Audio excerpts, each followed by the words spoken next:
Valentine's Day is just around the corner, so it's time to start working on some handmade projects to help share the love. Hand-stitched cards are not only easy to make, but can be made with materials that you probably have handy in your sewing room: paper and thread. We have made a few different patterns that you can use to make the cards shown here, or your own custom design connecting the dots as you like. Today we'll be showing you how we created this stitched card, but all of them can be created using the same process: print, punch, and stitch. So let's get started. To do this project, you'll need cardstock, an awl or hole puncher, thread of your choice, a needle, tape, and a piece of cork or foam. Start by printing out your chosen template onto the cardstock, and be sure to change your printer settings. You'll want to change your paper type to thick 1 when printing on thicker paper if you're having issues. We will be using white cardstock so that the thread and design pops, but you can also use colored cardstock if you want. Next, you will need to punch the holes. To avoid damaging the table we're working on, we put a bit of packaging foam underneath the paper where we are punching, and a cutting mat underneath that. Lay the paper down flat and precisely punch out all the holes. We are using a sharp awl, but you can also use an X-Acto knife or a hole punch depending on what you have. For this design, we will be using Eleganza, our 8-weight perlé cotton. It is a strong thread that will hold up well against the cardstock, and it has a beautiful glossy finish that will add an interesting texture to your card. Alternatively, you can use a heavier weight hand embroidery thread for this project. Or if you want to add a bit more sparkle and shine to your cards, consider using Dazzle and Razzle. These 8-weight rayon threads have an extremely shiny, eye-catching surface that's great for adding more sheen to this project.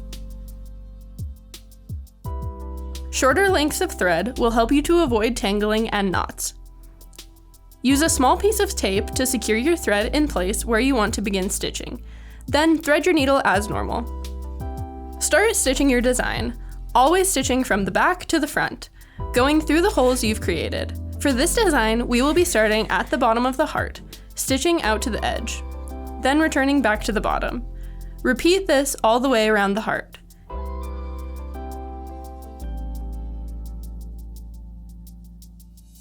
Take your time and be sure the thread lies flat each time, slightly in front of your last stitch. This helps to keep the design flat and neat.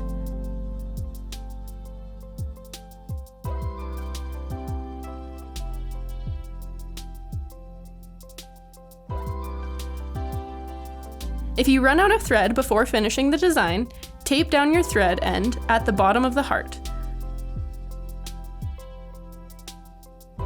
Cut a new length of thread and secure it in place with tape again. Then continue stitching. We are using a Sue Spargo Chenille 24 needle, as it is short, fine, and easy to work with.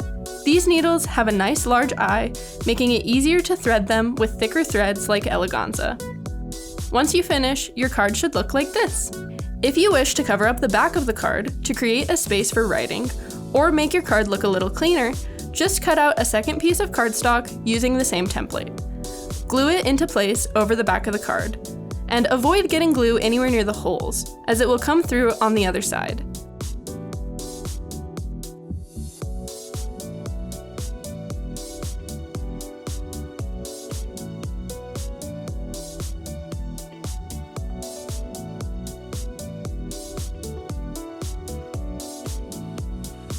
Finish your card by adding a thoughtful, handwritten message. And you're all done! You have a beautiful, hand-stitched card to give your loved ones this Valentine's Day season. Thanks for watching! And if you enjoyed this video, don't forget to like and subscribe for more great tips, tricks, and tutorials. You can also sign up for our weekly newsletter to get the first look at free projects, sewing tips, and inspiring tutorials delivered right to your inbox. Check out the description box below to sign up, as well as find a list of stores and retailers that you can purchase WonderFil threads from in your country.